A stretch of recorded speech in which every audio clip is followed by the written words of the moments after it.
Okay, welcome back to Cubs and Culture for 2018. We're up to Schindler's List. Given the nature of this movie and because it deals with the Holocaust, I'm actually not going to show all that many clips. I'm just going to show the trailer at the end of this video. I really don't want to break up the film, given that it's dealing with genocide, and then also sort of my major complaints are entirely conceptual.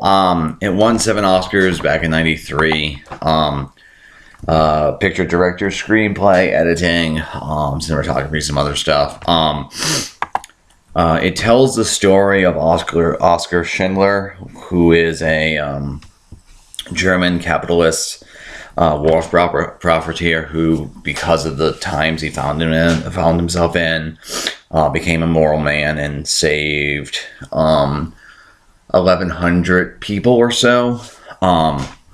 As a just to put this into context, it's centered around Krakow, Poland. So it's Polish Jewish people, or Jewish people living in Poland. Today, or at least in '93 when the movie was made, there were less than 4,000 Jewish people still living in Poland. There's 6,000 descendants from the people Schindler saved. I have sort of two really huge conceptual problems with this film. And it's all about sort of focus. Okay, so the Holocaust, as an event in history, it's not... there's no other, like... I remember when I was... when I did... All Quiet on the Western Front, and I said there's sometimes a problem with war film trying to be anti-war because the requirements of cinema and or drama makes it hard to represent the actual nature of war. And I think there's a similar problem with Holocaust films, or films that deal with things like genocide, because you also sort of get this in like Hotel Rwanda.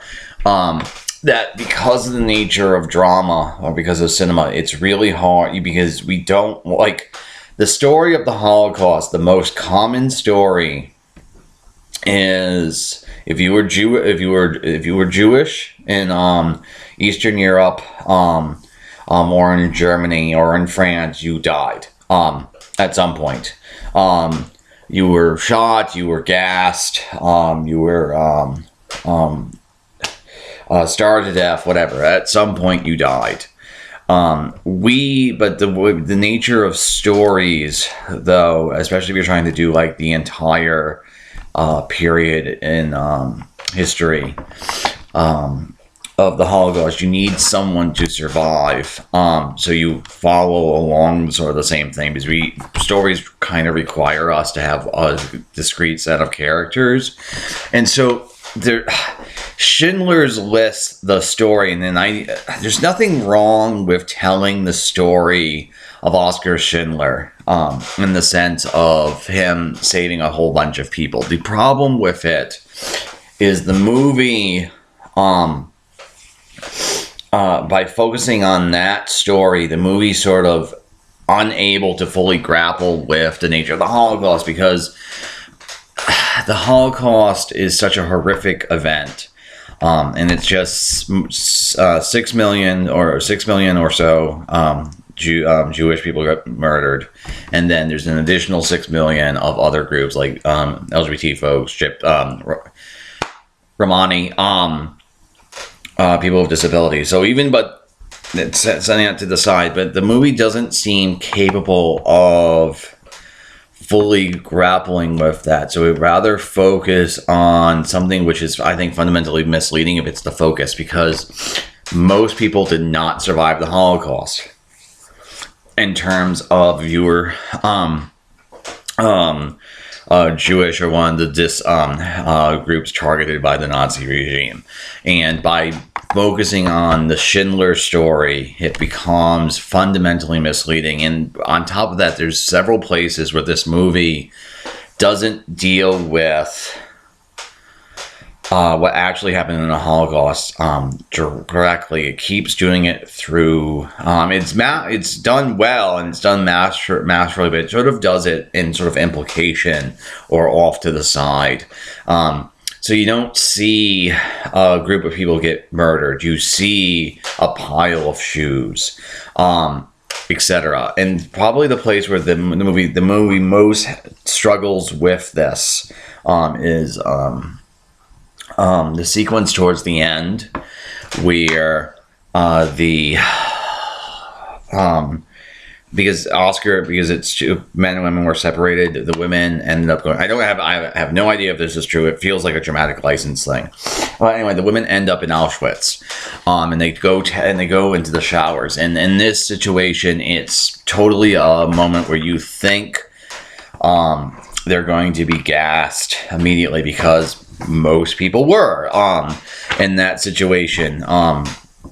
But it ends up they were just being forced to take a shower for disinfectant, and it's that moment where the film doesn't seem to be able to grapple with the actual horror of the Holocaust, and so there's the focus on Schindler's the Schindler story does, I think, a disservice to the entire thing, because it's not really the story of the Holocaust. It's the story of the Holocaust is how 6 million people got murdered, not how 1,100 survived. And I'm kind of paraphrasing Stanley Kubrick, because he famously said that against Schindler's List. Now, the other sort of problem is Liam Neeson, who plays Oscar Schindler, and he's the protagonist. And so it's the story actually is about him becoming a moral man.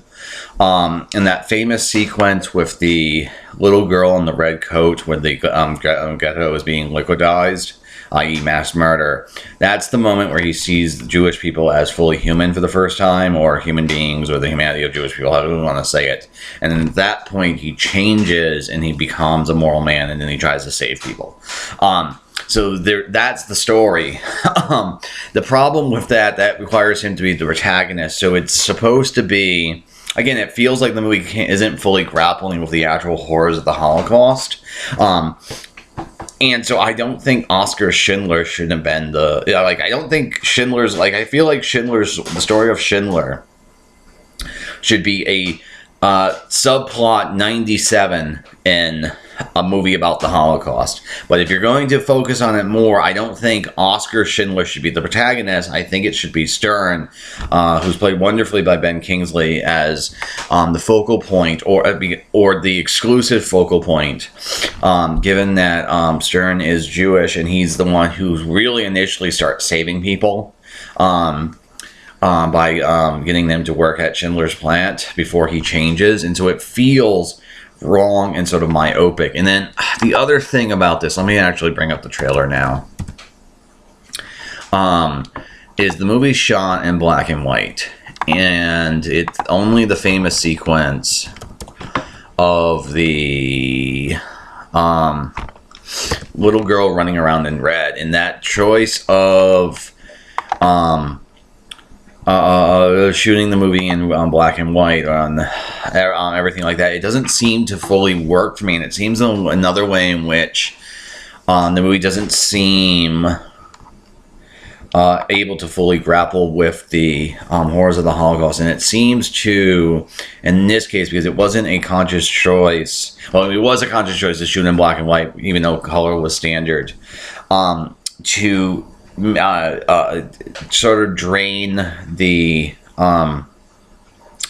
realism out of the film, and to try to distance us from what actually happened. Now, I think if I was better on the film as a whole, the black and white would work for me, because Spielberg has said it's supposed to represent how life was drained out of people during the Holocaust, which is, I guess, okay. And I feel like if I was kinder on the film, that's probably how I would feel.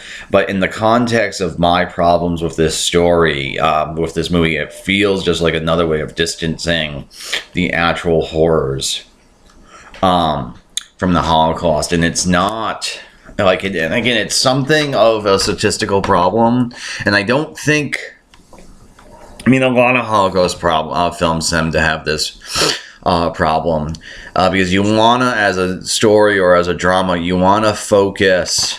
You can't just have bleakness or horrific, and you want to have to be able to follow the same group of characters through. So people tend to want to find stories of survivors and everything like that. But the point of the matter is, statistically, survivors were an anomaly, and so because you're focusing on an anomaly in terms of the story, it's fundamentally misleading, because it gives the general impression that this is how most of it was.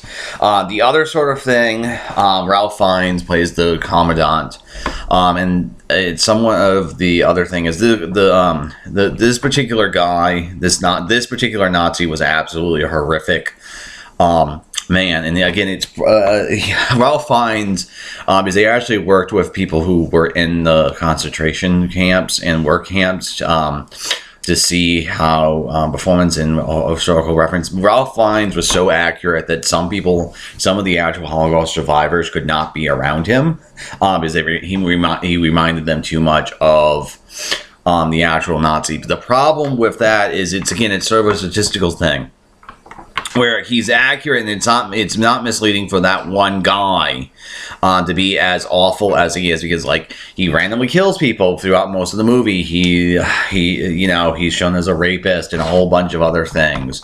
But the problem is, most Nazis weren't that bad. Most Germans weren't Nazis, and most Nazis kind of went along to go along. And so there's I'm sure you've heard this phrase, the banality of evil. But the thing is, in terms of cinema, we like the unusual. We like the strongly boldness of cinema requires sort of the unusual or the atypical to be what's focused on. But in terms of the Holocaust, in terms of how, like, the actual typical experience, that guy, the Commandant, is unusual, and he's misleading in the sense, since most of them weren't that way. Anyway, so that's going to be it for Cubs and Culture.